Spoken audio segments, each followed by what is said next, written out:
Yeah, I am. James, when are you going to post that 33 picture for everybody to look at and talk about that old American who played at Ohio State? The what? He was talking about, Peyton was telling us about all these linebackers you keep showing on the screen. Oh yeah, I did a couple of years ago. I'm trying to take the guys through.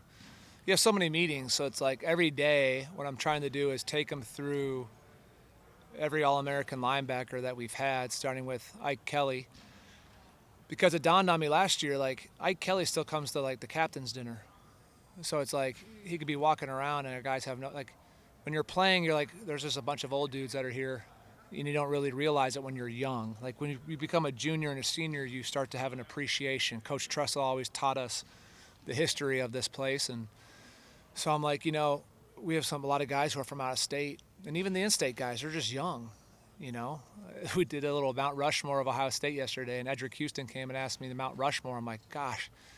And when I mentioned Randy Gradishar, he like never heard the name, and I'm like, they're just young. Like it's not even, you know what I mean? It's not they don't care. They just don't know.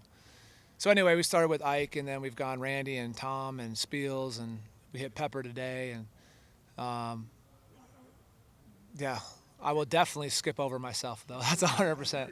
Yeah. You know that one. I don't know if they know that one, to be honest with you. So I don't know.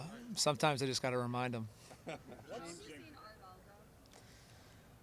He's playing so fast right now. I think, when he was young, trying to teach him just the scheme and everything about college football, it was a lot. It was overwhelming. You had to kind of pare it down. And now it's like he has this ability to, not only his ability to diagnose, I think that's why I always fought for him to stay at linebacker. Because if you remember freshman year, we had some injuries with Amari Abor, and then all of a sudden Veli went to DN, and I kept pounding the table, just even as a GA, like he can see it as a linebacker. He's got to play off the ball. He's too freakish not to, like, he can see the game well. And I'm like, if we keep putting him on the edge, then you lose that vision of seeing the game in the middle of the field. You see it all from like this way. And so I'm glad we got him back.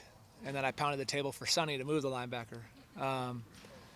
But I think his diagnosing ability has just sped up, and now he can come off the field and he knows exactly what he did wrong on a play or what he did right and how he could change it the next time. And I think that's just growth.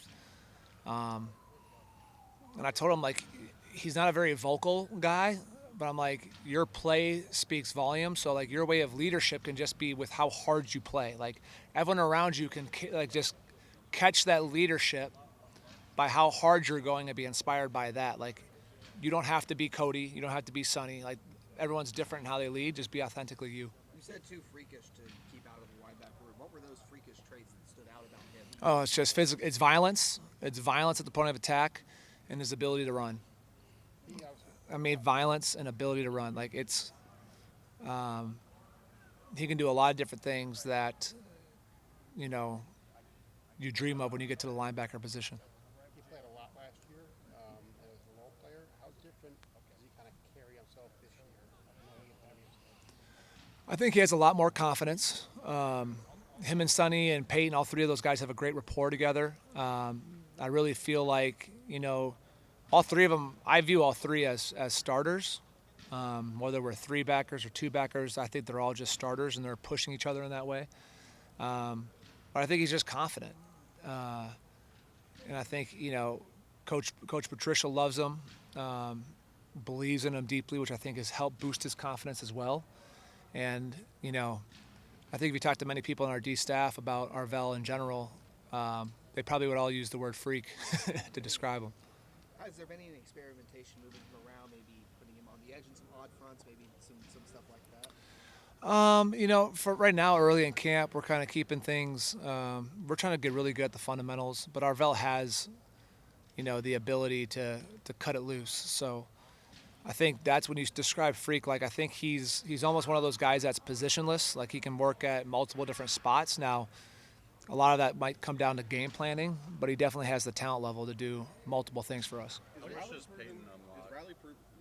How much does Peyton and his development kind of unlock what you guys can do in that linebacker room? Well, a lot, because Peyton, you just feel him every single practice. Like he is downhill.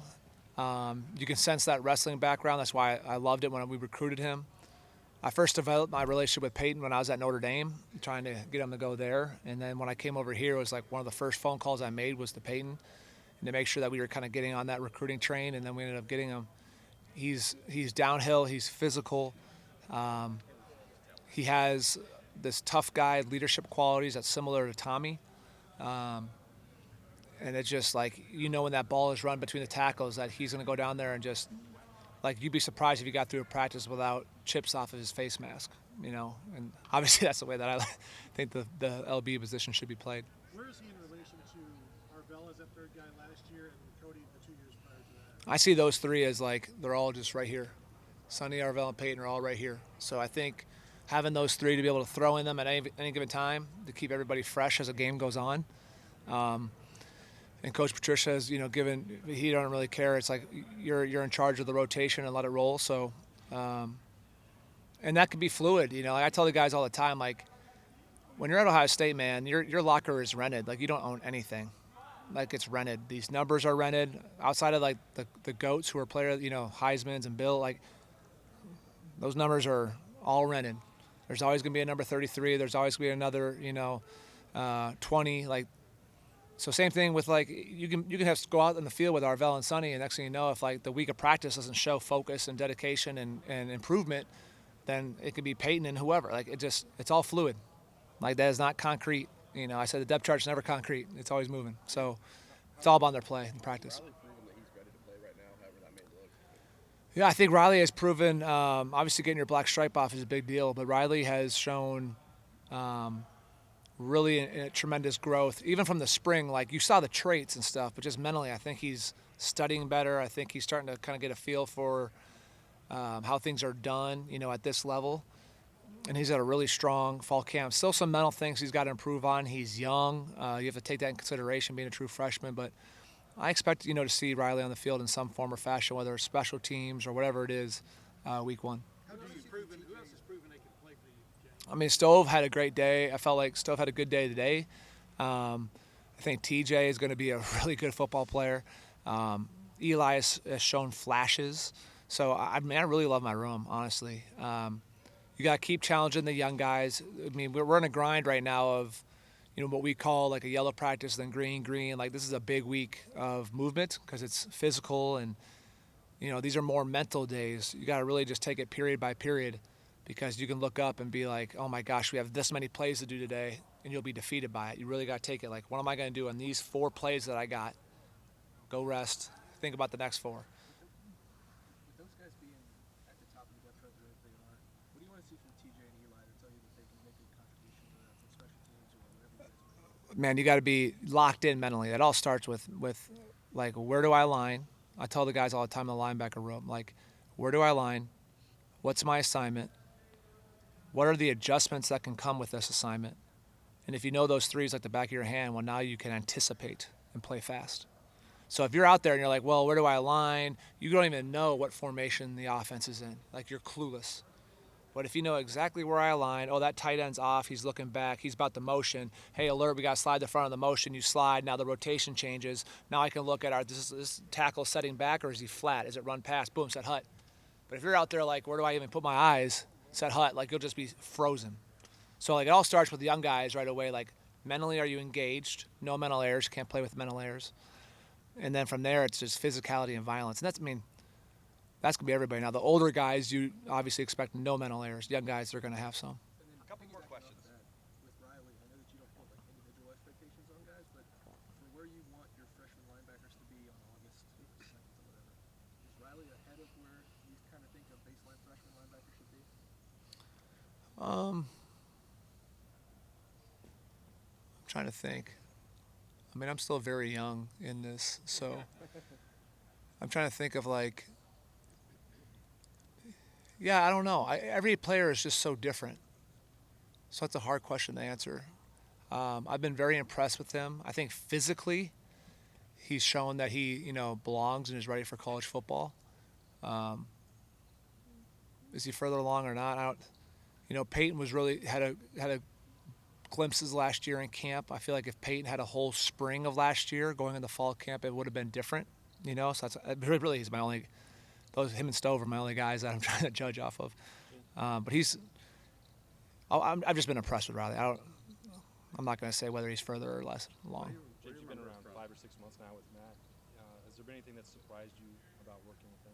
No, I mean, he's so smart. And the blessing that I had was that when I worked for Al Golden at Notre Dame, Al worked with Matt at Detroit. So some of what Al did was what Matt does, and you mix that in with what Jim did, and now there's so much that we did well last year. And so anything that has been new or added, like some of the terms, like, oh, I've spoken that language before, But I've known Matt since he worked me out when he was with the Patriots. Must have been a bad workout because he didn't draft me. But I think he's just so smart, and the way he sees the game, and he's really helped our players as they get lined up and they identify what's the offense telling you when they line up. Like, don't just go out there. Like, they're telling you a story every single play, and a lot of times they motion and shift the window dress, the same formations and the same routes and the same runs. But one tight end's tight, the other one's deep and tucked in. Oh, hey, alert, pull, power. Like, call those things out. And I think he's helped with, like, the football intelligence with some of the young guys on our team kind of play the game within the game. What do you remember from Jim getting and ready? Matt, all having been in the league at a high level, have you seen that kind of like filter down? I mean, from an awareness standpoint of where y'all can get to, if you follow my drift there. Yeah, I mean, I just think we have a really strong staff in general across the board. But, like, when you talk about Larry, and obviously his experience is well documented, and Coach Guerreri is really smart and does an excellent job preparing the back end. And so, obviously, I've known Tim for a long time and what he's done with the corners, and you add Coach Patricia to all of it. So, I think we work really well together. I think it's been a fun process to kind of get in a rhythm from spring through summer, and our guys are playing fast. I mean, it's perfect, but our guys are playing really fast right now. What do you remember from getting ready for those Texas games, 20 years ago, and kind of the It's been 20 years. matchup early in the season? Gosh, has it really been 20 years? I remember getting in Ted Ginn Jr.'s way on a kick return. I was an up back, and I think there's a photo. I'm sure y'all can't wait to find it. But he's running right behind me on my kick return. He was way faster than me, so I should have gotten out of his way. He may have housed it. I just remember, like, how crazy the shoe was.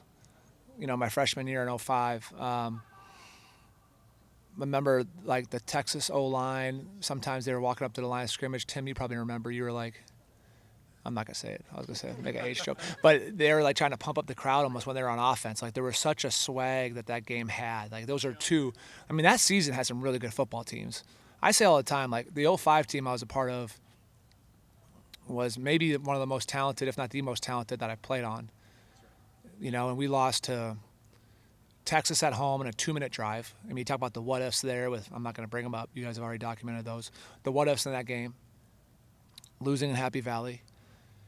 And then you beat Notre Dame. Like, you look around the country, and Penn State, where they were ranked, and Notre Dame was a dang good football team. And then USC and Texas, there's some really good football teams. So it's kind of like you just got unlucky with the year and kind of how it fell.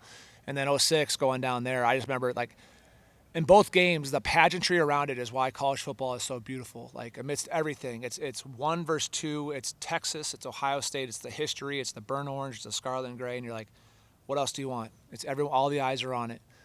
And so I think Coach Day's done a really good job preparing our guys to, like, visualize that now. Don't wait till game week, but visualize it now. Like, visualize RVs out there, visualize tailgating, visualize hearing the band practicing, and kind of getting your mind right for that, what that's going to be like. James, thank you very much. Yep.